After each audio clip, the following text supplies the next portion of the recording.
गुरुर्ब्रह्मा गुरुर्विष्णु गुरुर्देवो महेश्वराः गुरुर्साक्षात् परब्रह्मा तस्मै श्री गुरुवे नमः। ध्यानमूलं गुरुर्मूर्ति पूजामूलं गुरुपदम् मंत्रमूलं गुरुर्वाक्यं मोक्षमूलं गुरुः कृपा।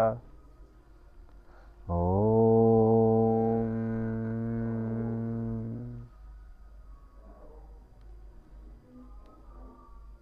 शांति शांति शांति।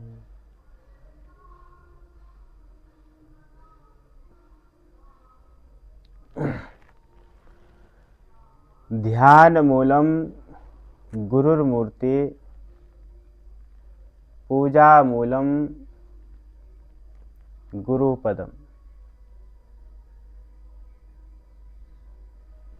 यहाँ गुरु मूर्ति का मतलब और पूजा का मतलब आप सभी लोग थोड़ा थोड़ा समझते ही हैं।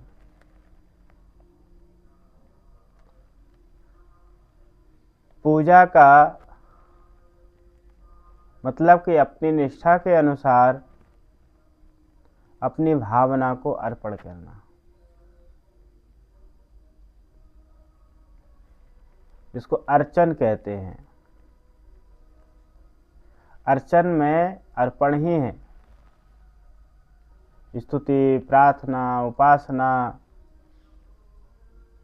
ये उसके अंग है, उसके हिस्से हैं। तो यहाँ पर कहते हैं ध्यान मूलम गुरुर्मूर्ति। जो गुरु की जो मूर्ति है वो ध्यान का मूल है।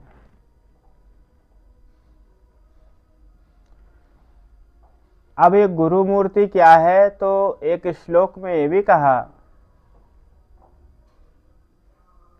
कि आत्मा ही गुरु है और वही ईश्वर है कि ईश्वरो गुरुरात्मेति।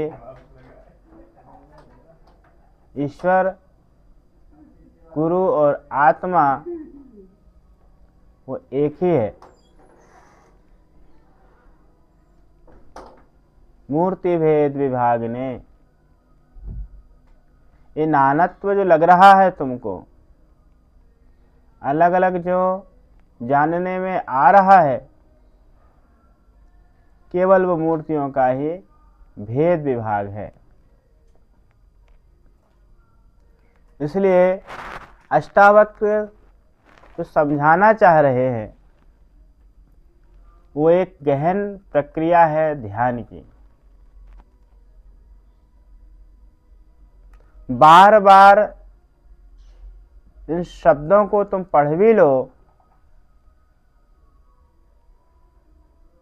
तो तुम उस ध्यान की गहराई में उतर नहीं सकते, उस ध्यान की गहराई को अनुभव कर नहीं सकते। क्योंकि गीता में भी कहा है कि ध्यानेन आत्मनि पश्यन्ति पश्यन्ति ज्ञान चक्षुषा। ध्यान से आत्मा जानने, पश्यन्ति का अर्थ केवल देखना ही नहीं, अनुभव के अर्थ में भी यहाँ पश्यन्ति शब्द आया है। तुम ध्यान के द्वारा ही किसी वस्तु के गहराई को तुम जान सकते हो, अनुभव कर सकते हो। और उसी प्रकार जब ध्यान की बात आती है, तुम अपने को भी ध्यान के द्वारा जान सकते हो, अनुभव कर सकते हो। इसलिए यहाँ पर सुखी होने का एक उत्तम अगर उपाय है तो वह ध्यान। स्वर्ग का अनुभव करने का अगर कोई एक उपाय है तो वो है ध्यान। इसलिए यहां पर कि देहाभिमान पाशेन चिरम बद्धोसि पुत्र काहा बोधोयम ज्ञान खड्गेन तन्निष्कृत्य सुखी भव। ज्ञान रूपी खड़ग के द्वारा, अभी ज्ञान क्या है? गुरु का वाक्य ही जब मंत्र होता है उस मंत्र का जो परिणाम है वो ज्ञान है। जैसे कहा कि ध्यान मूलम गुरुर्मूर्ति पूजा मूलम गुरुपदम मंत्र मूलम गुरुर्वाक्यम। जो गुरु का वाक्य है वही ज्ञान का मंत्र है।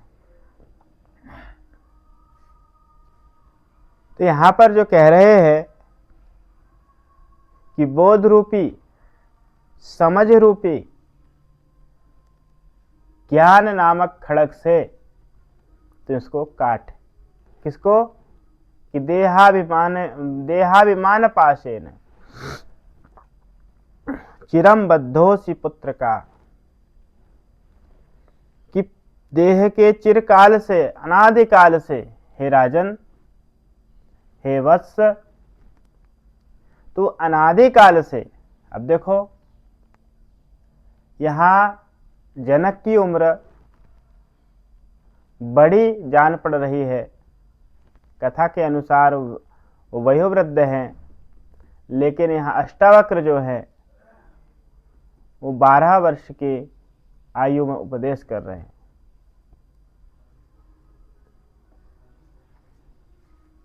और यहां पर एक शब्द प्रयोग आ रहा है, पुत्र कहा, हे वत्स, हे पुत्र। बड़ी उल्टी बात मालूम पड़ती है। क्या कोई एक कम उम्र का व्यक्ति किसी को पुत्र कह सकता है क्या? किसी को वत्स कह सकता है क्या? आपको अव्यवहारिक लगेगा।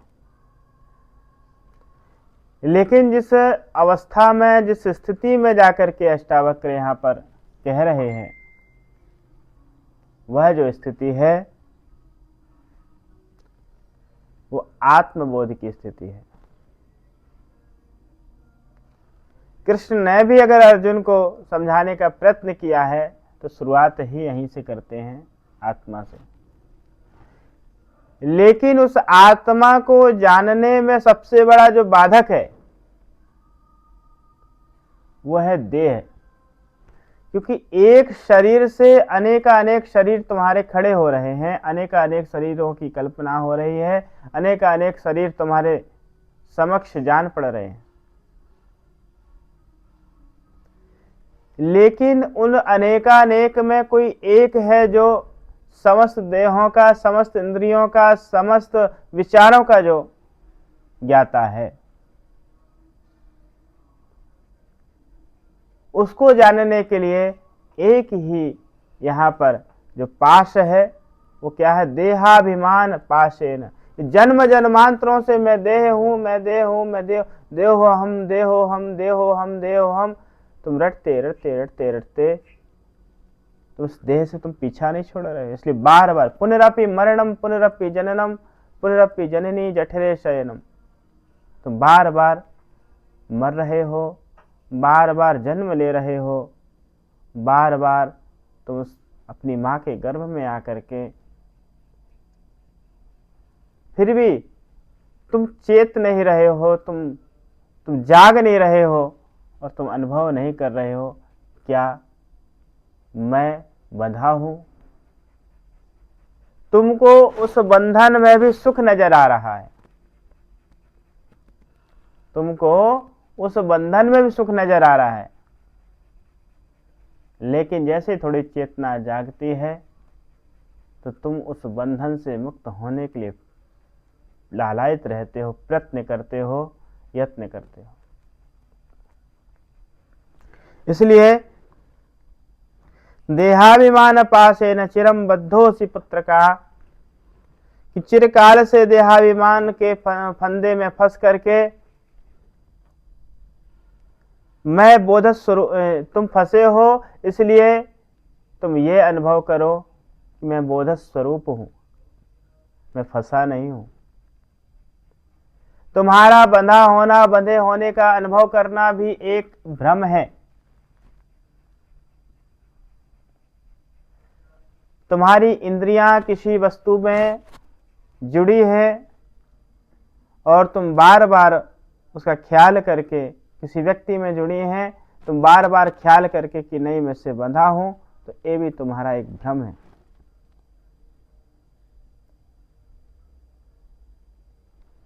इसलिए यहां पर अष्टावक्र उन विचारों पे, उस विषय पे चोट करते हैं जहां तुम बड़ी गहराई से अपने को बंधा अनुभव करते हो।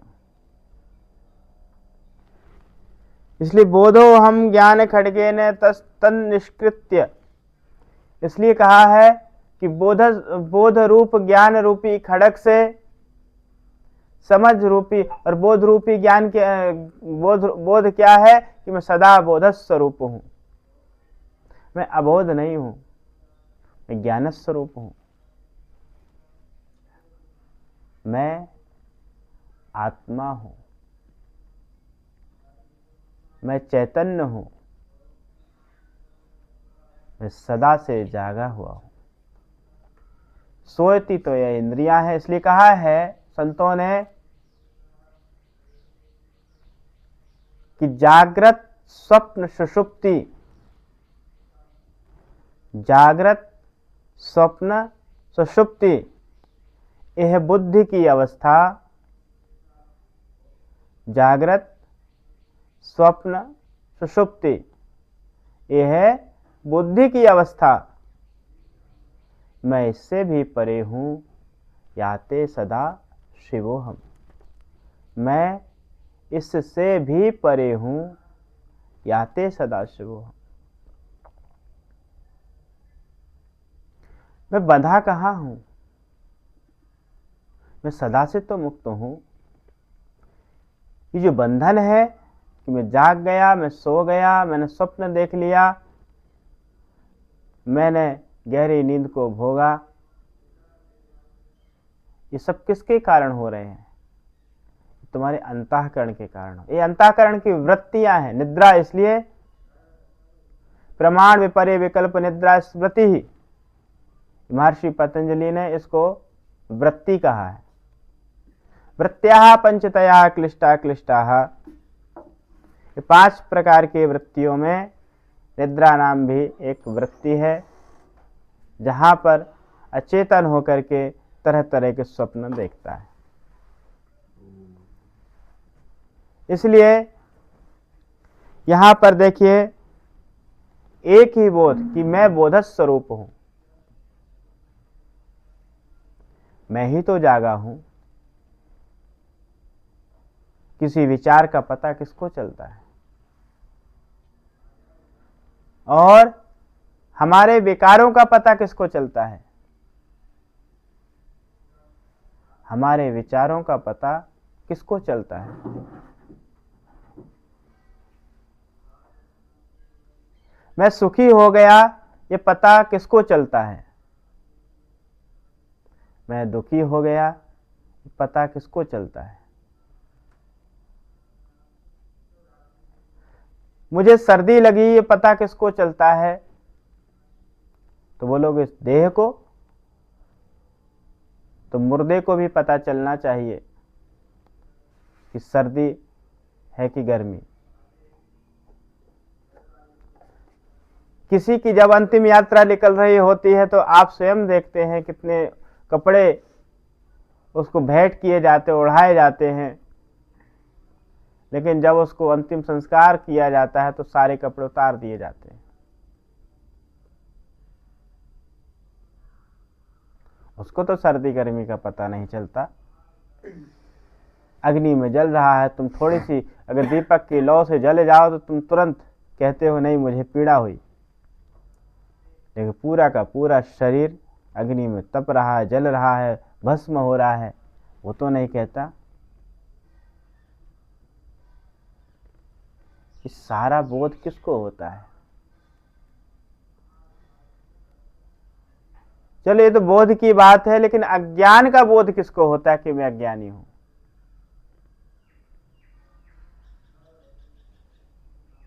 लोग कई बार कहते हैं कि मुझे कोई समझ नहीं है, तो मैं कहता हूं कि ये कौन कहता है कि जो मुझे समझ नहीं है? कोई तो समझदार है, उसको खोजो,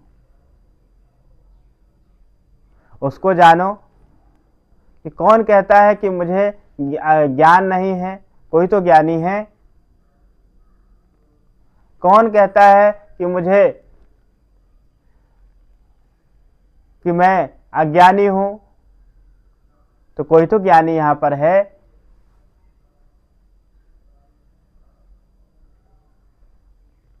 इसलिए इसको तुम जानने में जुटे हो, उसको जानना नहीं है। जानना उसको है जो तुम सदा हो।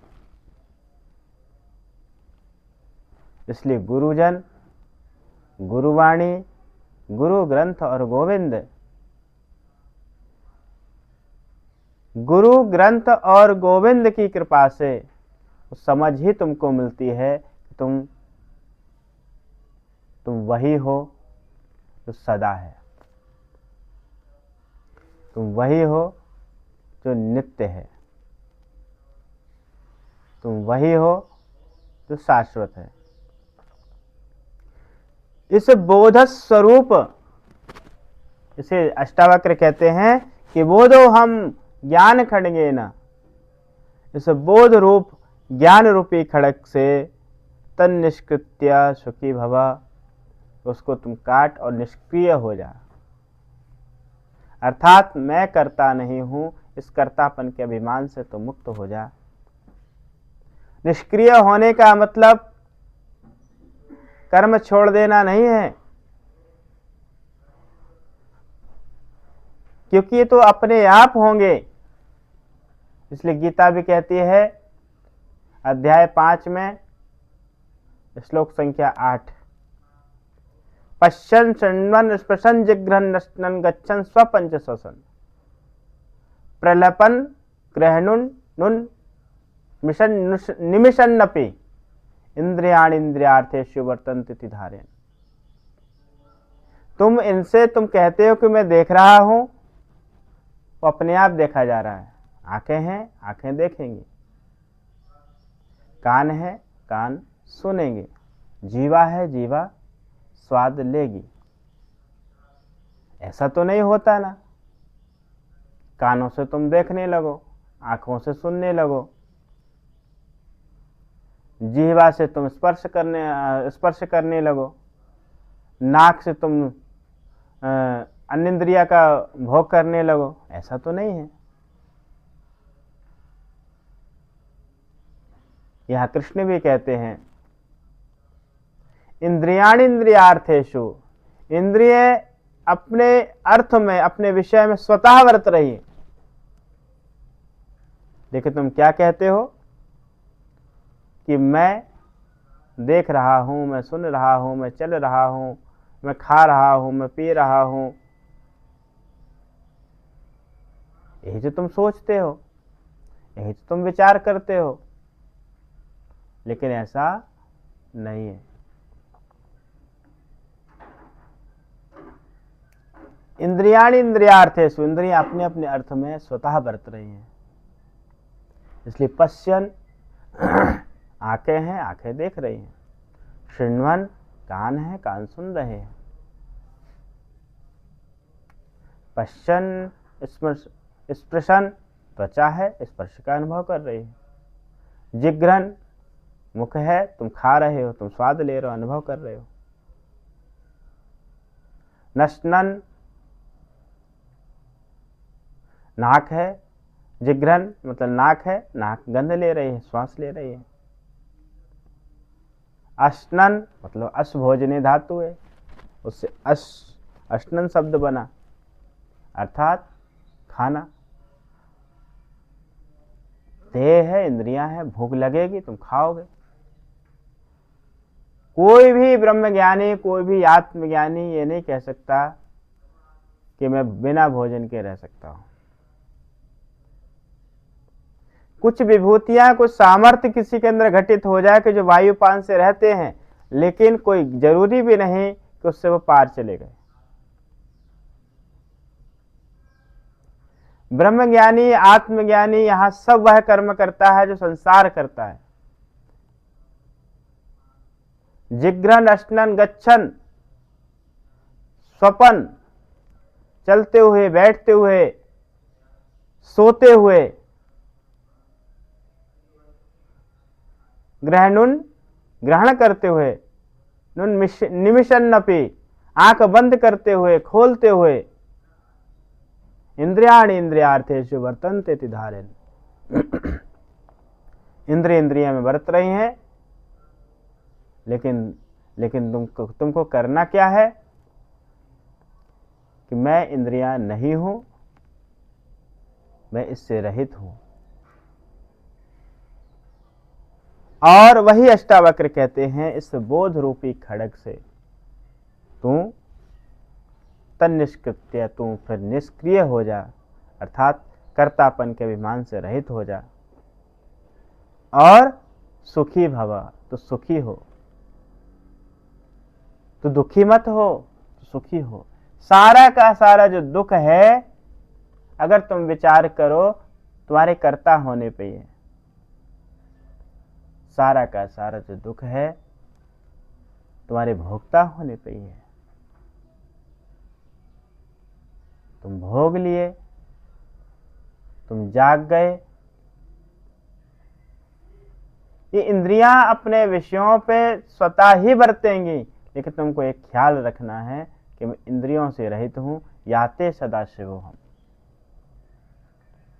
मैं तो वह हूं जो सबसे निष्क्रिय और सबका साक्षी और सबका दृष्टा होते हुए भी, सब कर्म में बरतते हुए भी मैं सब कर्मों से अकर्म हूं। इसलिए यहां कहा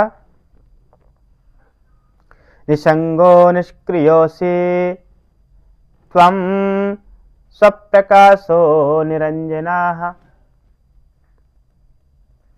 कहते हैं तुम असंग हो, अक्रिय हो, स्वयं प्रकाश हो। तुमको अन्य प्रकाश की आवश्यकता नहीं। बिजली को किसी के प्रकाश की आवश्यकता है क्या? सूर्य को किसी के प्रकाश की आवश्यकता है क्या? अगर तुम उस आत्मा को किसी प्रकाश से देखना चाहो तो तुम्हारी मूर्खता है। उस परमात्मा को किसी यंत्र से देखना चाहो तो तुम्हारी मूर्खता है। इसलिए यहां पर अष्टावक्र जो शब्द देते हैं, जो मंत्र देते हैं, जो उपदेश कर रहे हैं, वो ये नहीं कि कहीं और परमात्मा है, कहीं और आत्मा है। वह आत्मा तुम स्वयं हो। बहुत सारे कथा प्रवचनों में, कथाओं में तुम यही सुनाई पड़ेगा, बहुत सारे मतांतरों में भी तुमको यही सुनाई पड़ेगा कि आत्मा भी 7वें आसमान में है, परमात्मा भी 7वें आसमान में है। लेकिन यहाँ अष्टावक्र कहते हैं वो कहीं और नहीं, वो तुम स्वयं हो। उस स्वयं में तुमको बोध करा रहे हैं। इसलिए कहा कि निसंगो निष्क्रियोसी आहा, तुम असंग हो, अक्रिय हो, और कहते हैं त्वं स्वप्रकाशो निरंजनाः, तुम स्वयं प्रकाश हो, निरंजन, अद्वितीय हो, तुम्हारे अलावा यहाँ कोई और दूसरा नहीं है। इसलिए एक कहावत भी है, एक निरंजन दो सुखी, तीन में खटपट चार दुखी। ये नानत्व में दुख ही दुख है। एक निरंजन, एक आत्मा हूं मैं, विभु हूं, व्यापक हूं, अभी हूं, इस वक्त हूं, सदा हूं और नित्य हूं।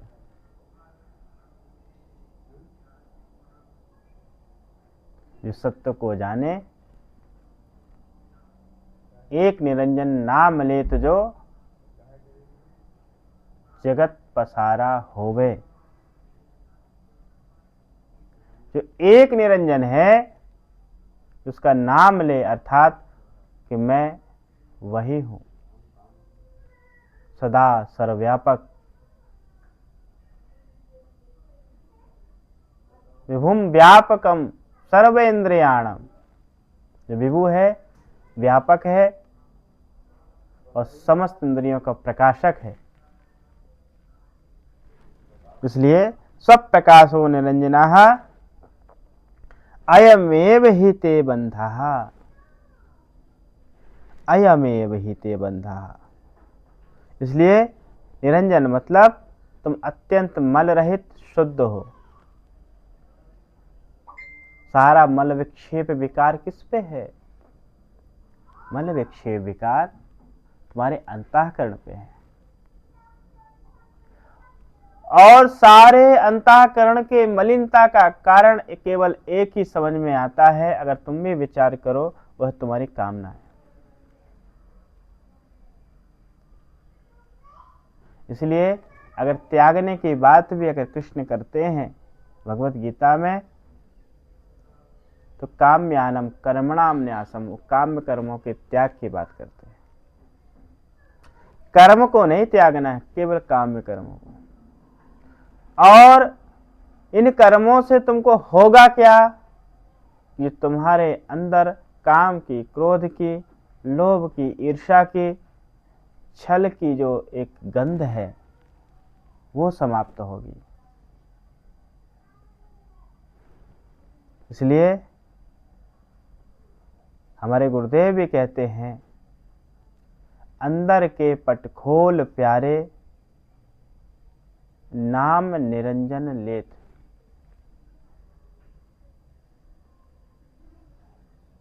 उस पर कोई मल नहीं, उस पर कोई विक्षेप नहीं, कोई आवरण नहीं। आवरण तो तुम्हारे अज्ञान का है, आवरण तो तुम्हारे स्वयं के भूलने का है, आवरण तो माया का है। लेकिन जब यहां पर कह रहे हैं सब प्रकाशो निरंजनः, अर्थात वो क्या है? मल रहित, अत्यंत शुद्ध है। और तुम्हारा बंधन तो यह है कि तुमने समाधि भी मान ली है, तुम समाधि के लिए प्रयत्न कर रहे हो। क्योंकि जनक की समस्या कहां थी? जनक ने सुना कि समाधि के लिए प्रयत्न करना चाहिए। प्रयत्न समाधि के लिए नहीं, समाधि सदा है।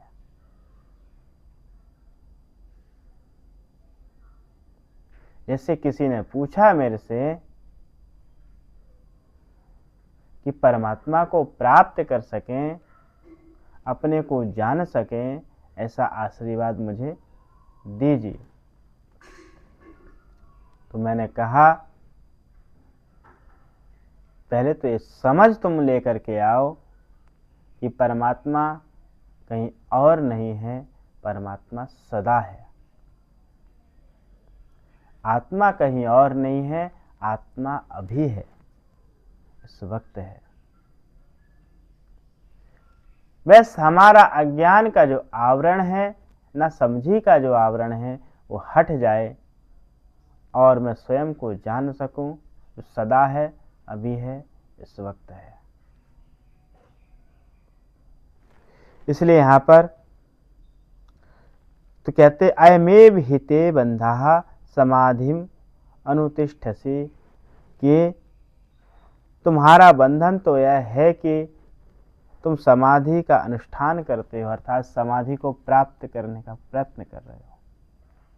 ये मैंने जन अष्टावक्र कह रहे हैं कि तू समाधि का प्रयत्न कर रहा है, इस समाधि का अनुष्ठान कर रहा है, लेकिन समाधि तो सदा स्वयं सिद्ध है। इसलिए सारा साधन, सारा भजन, सारी योजनाएं किसके लिए है? केवल केवल जो मेरे चित्त का जो आवरण है, चित्त का जो मल है, चित्त का जो विक्षेप है, वो हट जाए। इसलिए अंदर के पट खोल प्यारे, नाम निरंजन लेत। इसलिए जैसे ही अपने अंतस से, अंतस की गहराई से एक नाम, चाहे वो आत्मा का हो, चाहे वो शिव का हो, चाहे वो किसी रूप का, किसी स्वरूप का आलंबन लेकर के, लेकिन एक शब्द यहां पर निरंजनः, कि मल से रहित है, विक्षेप से रहित है, वो सदा है। और सदा रहने वाले को मैं ढूंढता नहीं हूं, स्वयं में अनुभव कर रहा हूं।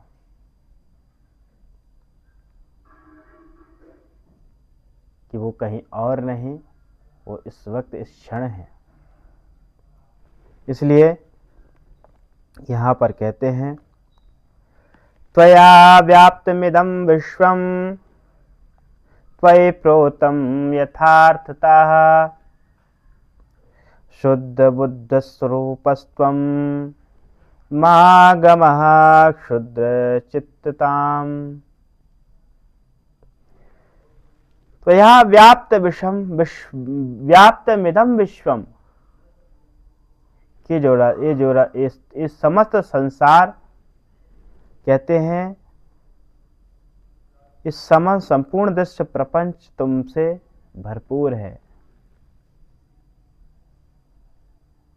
ये तुममय ही प्रपंच है। जैसे एक सिनेमा घर का जो पर्दा है बिल्कुल खाली है, उसमें कोई प्रभाव नहीं है, उसमें तुम आग जलती हुई देख रहे हो, उसमें तुम झरने बहते हुए देख रहे हो, उसमें तुम घोड़ा दौड़ते हुए देख रहे हो। सारी क्रियाएं, पूरा प्रपंच कहां देख रहे हो? सिनेमा घर के पर्दे में ना। लेकिन विचार करो, उस पर्दे में कोई प्रभाव है क्या?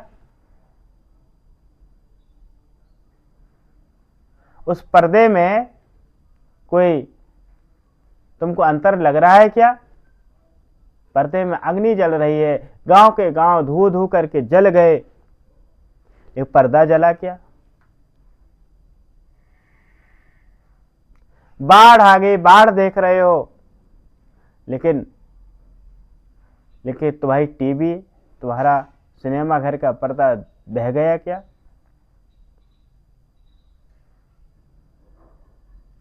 नहीं। क्यों? उसी प्रकार से इस आत्मा में ही अध्यारोपित जगत प्रपंच परिपूर्ण है, लेकिन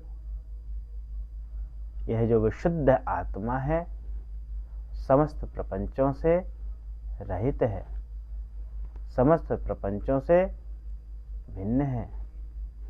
इसलिए यहां कहा है कि त्वया व्याप्तमिदं विश्वम त्वयि प्रोतम यथार्थतः। अष्टावक्र कहते हैं ये संपूर्ण दृश्य प्रपंच तुमसे भरपूर है और तुम में ही ओतप्रोत है, तुमसे अलग नहीं है, तुम में ही ओतप्रोत है। इसलिए तुम एक अनुभव करो, मैं हूं इन नेत्रों में, तो ये नेत्र देखते हैं। तो नेत्र की स्वतंत्र सत्ता है क्या? मेरे होने से नेत्र है। मैं हूं इन कानों में, ये कान सुनते हैं। क्या कानों की स्वतंत्र सत्ता है क्या? नहीं। मैं हूं इस शरीर में, तो शरीर चलता है, लेकिन मेरे ना रहने शरीर चलता है क्या? नहीं। मैं हूं इस मन में, इसलिए मन दौड़ता है। मैं नहीं हूं तो मन चलता है क्या? ये बुद्धि कब तक चलती है? जब तक यह आत्मा से जुड़ी है, आत्मा के रूप में है, चैतन्य है। जिसकी बुद्धि नहीं चलती, तुम भी व्यवहार में कह देते हो ये तो जड़ बुद्धि है, ये जड़ है, उसको कुछ समझ नहीं आता। उसी प्रकार यहां ये समझो कि त्वयि प्रोतम यथार्थतः, इस संपूर्ण प्रपंच तुम में ही ओतप्रोत है, तुमसे अलग नहीं है, तुम्हारे कारण ही है। शुद्ध बुद्ध स्वरूपस्तुम आगमा क्षुद्ध चित्तताम, तुम शुद्ध बुद्ध स्वरूप हो, शुद्ध हो, बुद्ध स्वरूप हो। महागमः शुद्र चित्तताम, तुम शुद्र चित्त वाले मत बनो। इसलिए भगवान ने अर्जुन को कहा शुद्रम हृदय दौर्बल्यम त्यक्तो उत्तिष्ठ परंतप, तू अपनी हृदय की दुर्बलता को त्याग और तू हे परंतप, तू खड़ा हो जा। इसलिए अष्टावक्री भी कहते हैं मागमा शुद्र चित्तताम, इस हृदय की जो शुद्र दुर्बलता है, ये शुद्रता है, ये निकृष्टता है, कि तुम देह को सत्य मान करके तो आत्मा को भूले हो, परमात्मा को भूले हो, जगत को सत्य मान करके ब्रह्म को तुम भूल रहे हो। इसलिए सत्य तो एक है जो सदा रहने वाला है, वो कौन है? इसलिए महावाक्य भी तुम सुनते हो, ब्रह्म सत्यम जगन मिथ्या, जीवो ब्रह्मैव न परः। जीव भी तुमको कल्पित लगता है, ये कल्पित है, ये ब्रह्म ही है, जीव नहीं है। इस समझ को तुमको जगाना है, और ये गुरुओं की जो समझ यहाँ पर है, उस समझते समझते तुमको बस वैसे ही हो जाना है जैसे गुरुओं के शिष्य हुए हैं। इसलिए गुरुओं के शिष्य बनना है, ऋषियों के अनुगामी बनना है, और अपने जीवन का कल्याण करना है, और अपने हृदय की जो चित्त की दुर्बलता है उसको छोड़ना है। तो आज श्लोक संख्या 16 में कक्षा नंबर 9 हमने आज किया। अब इसके आगे कल हम अगली कक्षा में चर्चा करेंगे, और इसी प्रकार से इस उपदेश को, इस स्वाध्याय को अपनी साधना बना करके आप आगे बढ़ें, यही भगवान से प्रार्थना है। हरि ओम, जय गुरुदेव।